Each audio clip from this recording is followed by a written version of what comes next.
All right, guys, let's hit it. Georgia Bulldogs are 2021 national champions. They win today 33-18 at Lucas Oil, Indianapolis, Indiana. Stetson Bennett, the mailman, delivers tonight. One of my all-time, actually, favorite championship games.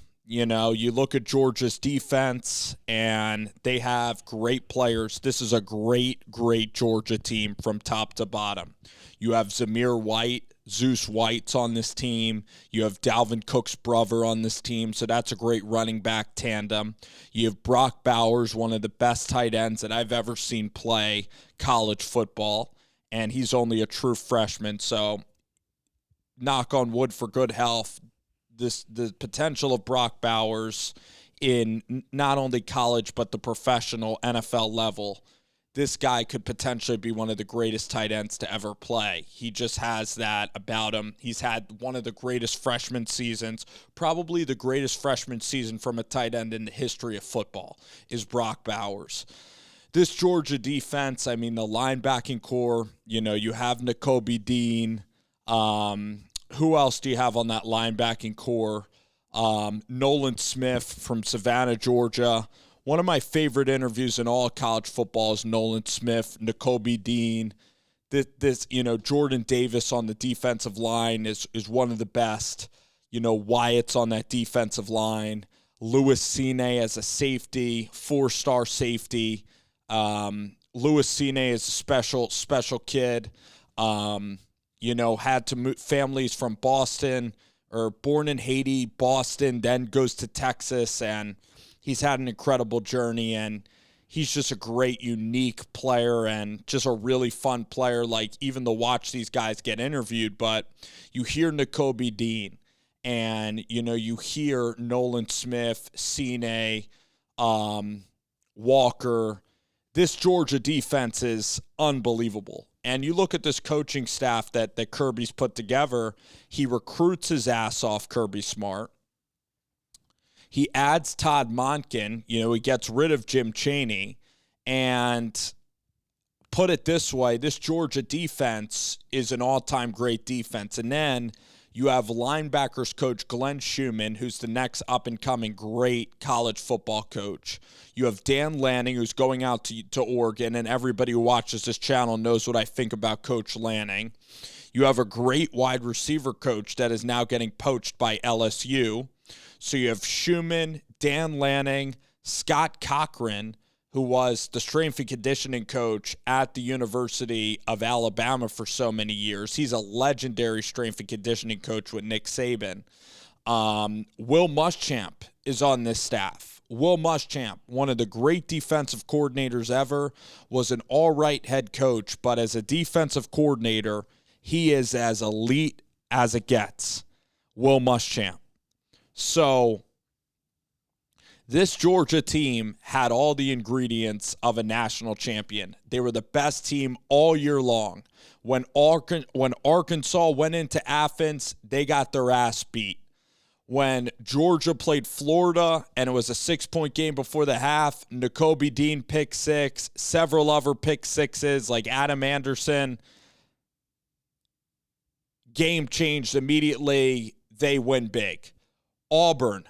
They crush Auburn at Auburn. They go into Jordan Hare, and unlike Alabama that struggled with Auburn, they ended up winning that game. Vanderbilt, they killed.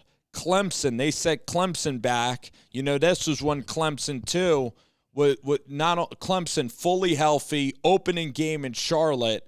You knew that this Georgia team was different the first week that they opened up in Charlotte. That was one of the great defensive performances of all time, that game.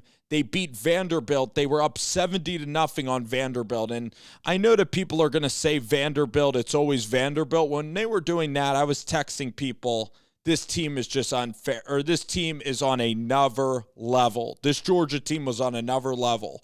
And the way that they beat Michigan, they blew them out right from the jump. Okay, they smothered them. They kicked the living crap out of the University of Michigan, a tough Big Ten team. This defense, this whole team, Zeus White, Now let's look at the offensive side of the ball. The receivers are decent. George Pickens ended up, give him so much credit, tears his ACL, comes back, makes an incredible play on the football. This team has all the ingredients. Kirby Smart comes back. His college teammate, Will Muschamp, comes back. Dan Lanning comes over. Nolan Smith is Georgia. Nakobe Dean is Mississippi, but comes to Georgia. Jordan Davis, this entire defense. I believe Adam Anderson's also from Georgia. And guys, let's look at the quarterback, Stetson Bennett. It's taken us 5 minutes to talk about Stetson Bennett. Stetson Bennett shows up, 5'10" kid, doesn't really have any unbelievable traits for the position. And Stetson Bennett can throw it about 40 yards, just like a lot of other high school kids. But Stetson Bennett can run. Stetson Bennett's accurate. His work ethic, the way that he works, the touch that he has on his throws, he does have an above-average arm. I'll say that for college. He throws the ball in the air. He has a confidence about himself. That's why Stetson's so successful, because it's not that he's just a hard worker. He also has an edge to him, too. In that interview, he doesn't consider himself the walk-on or the underdog. He considers himself the top of the top. He considers himself, I should be here. I should be doing this. And he's not arrogant, but he's pretty damn confident. And, to show up on campus and be so buried on the depth chart behind Fromm, and then to go to Jones Junior College, and then envision yourself coming back to the University of Georgia as a scholarship quarterback is unbelievable. And, Dwayne Mathis is at Temple now. He kind of struggled at Temple. He was a guy who was ahead of him on the depth chart. JT Daniels wasn't there either. JT Daniels ended up getting injured. But, it's a ridiculous ride for Stetson Bennett. Kirby Smart dealt with so much flack because he's kept Stetson Bennett in. And he was loyal to a fault. And then if they lost this game, he would have gotten peppered with unbelievable questions about JT Daniels. But Stetson Bennett, for him to be so far on the depth chart and for him to leave the college, go to Mississippi to a junior college, ball out, and then go back to the college, it's such a rare story. Not only in today's era, but in any era of college football, it almost will never happen. And to see a quarterback, quarterbacks, of course, are just so important. You have private trainers and everybody. You look at Bryce Young, that's NFL, that could probably start for an NFL playoff team today. In this era of quarterbacks, look at the guys that were in the college football playoff. You had, Cade McNamara, J.J. McCarthy's a big-time recruit. And Desmond Ridder, 3-star kid, but guess what? Desmond Ritter's an NFL quarterback, looks at, every bit the part. Stetson Bennett, for him to win a national, for him to be the one quarterback, it's not Matthew Stafford. It's not that lefty David Green. It's not Aaron Murray. For him to be the one guy that brings him home, it's not Justin Fields. It's not Jake Fromm. For him to be the quarterback, it's not even Vandergriff or any of their, they've had other tremendous quarterbacks that have come through this university. Jacob Eason is the number one recruit at the quarterback position. It wasn't Eason. It was literally a guy that was on the team with Eason and Fromm. Literally a guy that was, in the background, in the closet in terms of the quarterback room in Stetson Bennett. If anybody was going to ask who would start for a full season and win a national championship at the University of Georgia in the SEC, I'm sure Jake Fromm and Eason would have laughed Stetson Bennett out of a room if he ever fought that. And I think that the Lord has ways in working in mysterious ways. And for JT, it was tough, but Stetson came in, and that's why I'm so happy, honestly.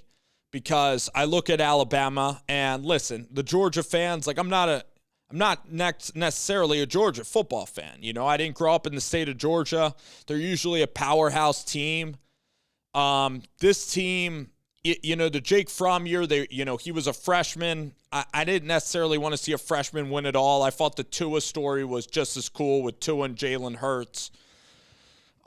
Georgia's always been the top dog, like really the team, but it was this year, it was Stetson, it was the defensive guys I talked about. Nakobe Dean, this was his final game. Jordan Davis, final game. Louis Cine, final game.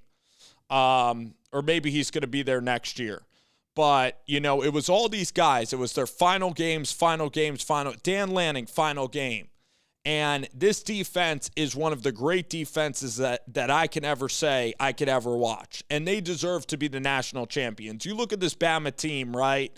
And they were a 2-point conversion away, TJ Finley on one leg, from knocking Alabama even out of this playoff. You look at this team, Alabama, this year, guys, all right? This Alabama team is not a great Alabama team. It was almost going to be a bonus if they won. But for Georgia, I know they didn't have the offense, but this defense, it's a legendary defense. And with Stetson Bennett, this story, guys, Blackshear, Georgia, for him to win the national championship, they were the best team all year, and they deserved to win this national championship. They were every bit the national champion, the way they won into Michigan. And I'm so validated and happy that Georgia actually won this national championship. I'm actually so happy and glad. I felt the same way with Joe Burrow. Like the way he came into LSU and the way with Joe Brady and the way they were that year, they won that national championship. With Mac Jones and Devontae Smith, the clear-cut best team, I'm really happy that they ended up winning that national championship. There's certain national champions, Deshaun Watson waited his turn, Trevor Lawrence and that team. So the national champions have actually really been deserving, unbelievable teams. So you look at Alabama, right? And if you're an Alabama fan, you don't have your typical unbelievable running back. I mean, Robinson is a pretty good running back for college, but he's not Harris, he's not Mark Ingram, he's not Henry, he's not Trent Richardson. The wide receiver room, you have Mechie and you have Williams go down, which was awful. I hated that. No one wants to see injuries in the full. You want to beat someone at full strength. And if Williams was in that game, I think Bama does win the game. You could very well make that case. If Mechie's even available, Bama's probably winning because Stetson Bennett, for as great of a story as it was, he was very clutch in the end, and he needed to make plays, and that was so cool, that drive where Monken finally let him throw the ball, let him loose. But the Georgia offense was a mess pretty much the whole night. And Bama's defensive line played out of their minds. Will Anderson was unbelievable. Number 8, I believe Christian Harris was incredible in the game. Golding actually did a pretty solid job, Pete Golding. So you look at this game, I mean, Georgia turned Bama over in the third quarter. They couldn't do anything with it after that interception. You really look at this football game tonight, Georgia had that block in the back, huge play on the special teams play. Alabama had several drops. That drop in the corner ended up being a huge play in the game. Alabama dropped a touchdown, which they should have had that touchdown. Georgia let that tight end get loose down the field. Stetson had that fumble turnover. Just a lot of incompletions. The running game, the offensive line the Bama defensive line pretty much a lot of the game was dominating. And then the game came down, all right. If Jamison Williams was in that game and Bennett and Georgia's offense played like they did, I think the lead would have been so insurmountable, or Todd Monken then would have had to let Bennett loose earlier. But when things were against the wall there and they were down by 5, and Stetson then cut that play action pass, 20-yard pass along the sideline, then I believe Bennett, he might have heaved it down, got a pass interference, guy saved the touchdown, and then Bennett went out there on the free play, and it was like a 4-play drive, and he threw that magical 40-yard touchdown. That was the statement drive. That was absolutely incredible. Then I believe Georgia got a deflection, an amazing, amazing defensive play. They kick it back to Georgia, and then that might have been the drive of the season where it was Zamir White, and that's what Kirby said even. Zeus White carrying guys for that run. That's a run that'll always be remembered in Athens. You know, the plays that'll be remembered in the game are the blocked field goal, the offside play, and Stetson throwing that long touchdown, the screen pass to Brock Bowers, and then the icing on the cake was the pick six at the end when everybody's yelling at him to get down. But Bryce Young tonight, absolute kudos. He didn't have Jamison. He didn't have Mechie. The kid didn't flinch. Threw that unbelievable touchdown across his body, was putting the ball up for his guys. Even that guy along the sideline could have put out two hands to try to catch the ball. They're only freshmen. Bryce Young, he loses Devontae Smith. He loses Jalen Waddle to the NFL. And he loses Landon Dickerson to the NFL. And this year he takes a wide receiver from Ohio State as the fourth, guy on the depth chart. And those two have a connection that is tremendous. And now you look at next year and you look at Bryce and what receivers are going to want to play with him. And Bryce Young, you fully believe that this team with Will Anderson next year, this Alabama team, because guess what? They were almost a year early. This was almost a bonus for Alabama. This was kind of a down Alabama team. They didn't have the running backs. The defensive line in the interior was pretty decent. Toa is a pretty good linebacker, but they don't have the corners that you usually think of, like your Marlon Humphreys out there. I'm trying to even think of the other corners. There's, like Minka Fitzpatrick's a great corner, played at Alabama. Even Anthony Averett was a really fun cornerback to watch. Surtain, Diggs even played at Alabama. So, geez. Under Jeremy Pruitt, under Kirby, the defensive backs that they've had over the years, the Kenyon Drakes, the Derrick Henrys, the O.J. Howards, the Julio Amari Coopers, everybody on those stacked Alabama teams, Devontae, Tua, all those guys. They were not there. It was Bill O'Brien this year, first year. It was Pete Golding, a team who lost to A&M, and a team who just won a national championship a year ago, and Saban gets back in an incredible way. Beating Auburn in that Iron Bowl was just about as incredible. So, what a season for Bryce Young. Kid gets paid $1 million. Kid couldn't have more eyes on him, couldn't have more pressure, couldn't have more hype. He delivered every bit of it. So, kid's a warrior too. So poised when, his receivers are going down. Bryce Young too, like everything's hectic around him. The guy is just calm. So, absolute respect, like a great, great player. Going to be a great champion. Already is kind of that championship level player, championship level clutch. What a football game, though, because guess what?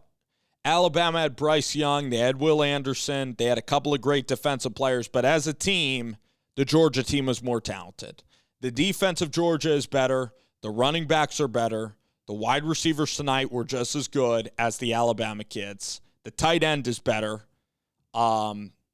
This Georgia defense is an all-time defense, and the coaching staff at Georgia this year is the peak. This is the peak of Georgia. And I truly believe this. If Georgia won to beat Bama tonight, they were never going to do it under Kirby. He's been knocking at the door for quite a while. He's been a massive success ever since he got to the University of Georgia. It was his time. He was due for a championship because no one really outworks him in the recruiting world. Marshall Malkow put it all together. I was really happy to see Stetson and this team win it. They deserve to be remembered forever as national champions.